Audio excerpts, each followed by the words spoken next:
Happy Ramanavami, dear friends. Today we will be chanting a Rama Stotra that was sung by Sri Hanuman. This stotra is from the Setu Mahatmya of Skanda Purana. Let us chant that stotra now. Hanumanuvacha Namo Ramaya Haraye Vishnave Prabhavishnave Adidevaaya Devaya Puranaaya Gadabhrite Vishtare Pushpake Nityam Nivishtaaya Mahatmane Prahrishta Vanaranika Jushtapadambujayate Nipishtarakshasendraya Jagadishta Vidhayine Namas Sahasra Shirase Sahasra Charanaya Cha Sahasrakshaya Shuddhaya Raghavaya Cha Vishnave Bhaktartiharine Tubhyam Sitayah Pataye Namaha Haraye Narasimhaya Daityaraja Vidarine Namastubhyam Varahaya Damshrodhrita Vasundhara Trivikramaya Bhavate Baliyajna Vibhedine Namo Vamanarupaya Namo Mandaradharine Namaste Matsyarupaya Trayipalanakarine Namah Parashuramaya Kshatriyantakarayate Namaste Rakshasaghnaya Namo Raghavarupine Mahadeva Mahabhima Mahakodanda Bhedine Kshatriyantakarakroora Bhargavatrasakarine Namostvahalya Santapaharine Chapaharine Nagayutabalopeta Tataka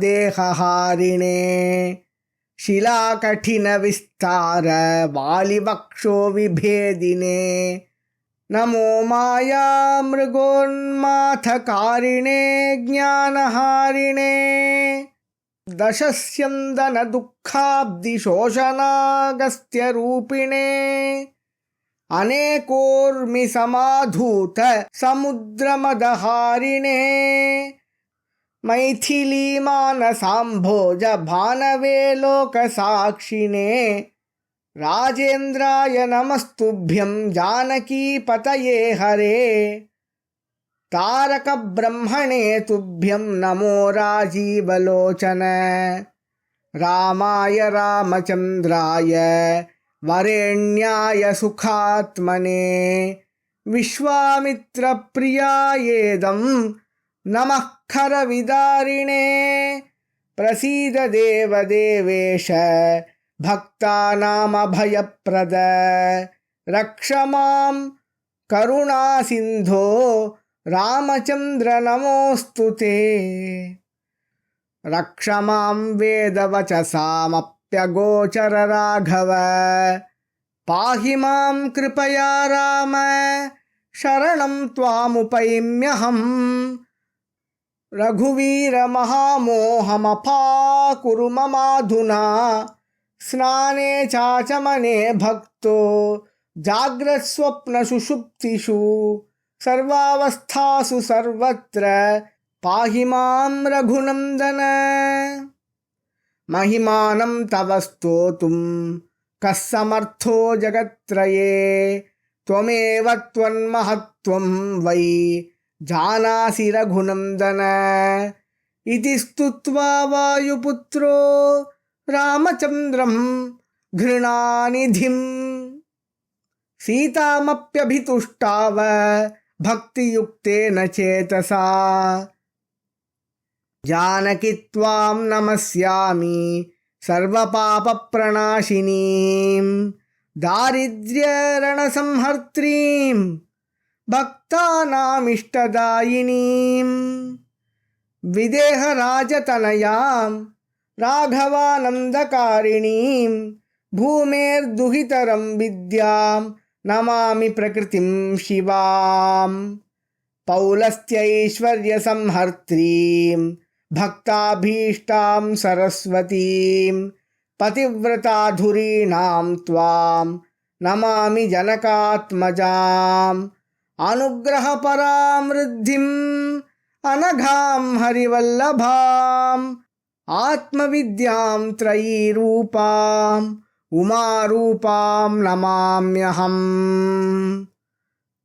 प्रसादाभिमुखीं लक्ष्मीं क्षीराब्धितनयां शुभां नमामि चन्द्रभगिनीं सीतां सर्वाङ्गसुन्दरीं नमामि धर्मनिलयां करुणां वेदमातरं पद्मालयां पद्महस्तां विष्णुवक्षस्थलालयां नमामि चन्द्रनिलयां सीतां चन्द्रनिभाननाम् आह्लादरूपिणीं सिद्धिं शिवां शिवकरीं सतीं नमामि विश्वजननीं रामचन्द्रेष्टवल्लभां सीतां सर्वानवद्याङ्गीं भजामि सततं हृदा।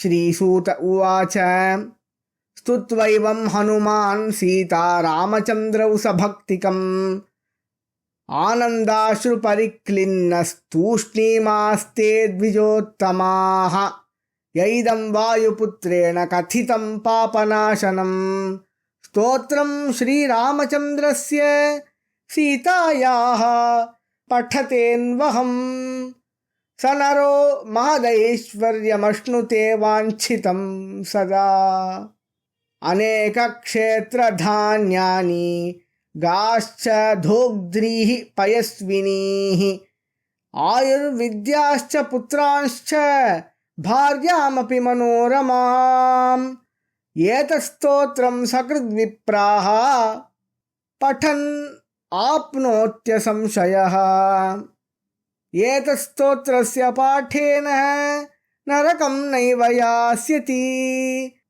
ब्रह्महत्यादिपापानि नश्यन्ति सुमहान्त्यपि सर्वपापविनिर्मुक्तो देहान्ते मुक्तिमाप्नुयात्.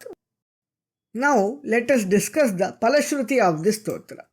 One who recites this stotra that was sung by Vayuputra, the son of Vayu, that is capable of destroying all sins, Papanashana. The stotra of Sri Ramachandra and Sita, daily, Anvaham regularly, daily, that human, that being attains great wealth, Mahadaishwaryam Ashnute, Vanchitam Sada, and will also attain his or her desires always. And what else will that devotee attain? Aneka kshetra dhanyani, many farmlands, food grains, gaha, cows. And how will those cattle be, those cows be? Dhogdrihi payasvinihi, those cows that can give a lot of milk. Because cows are one of the major wealths of the time, hence it is an indication of great wealth. Ayuhu, longevity, vidyaha, knowledge and wisdom, putramscha bharyamapi, a good wife and many sons and daughters. Putramscha means sons, but it also indicates daughters.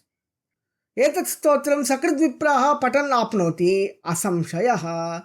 There is no doubt in this matter that just by chanting it once, vipraha, those who have great intellect to observe this stotra and recite just once, they will attain all these benefits. And by chanting this stotra, that devotee does not attain hell. That means this stotra keeps the devotee away from sins. And if sins were committed in the past, those sins are also cleansed and the devotee becomes purified by the efficacy of this stotra. Brahmahatyadi papani nashyanti. Sumahantyapi. Even great sins like Brahmahatya are destroyed. And he becomes free from all kinds of sins. Sarva papa vinirmukta. Dehante, in the end of his body, that is the end of his life, mukti mapnuyat. The devotee attains liberation. Thank you for listening. Happy Ramanavami once again.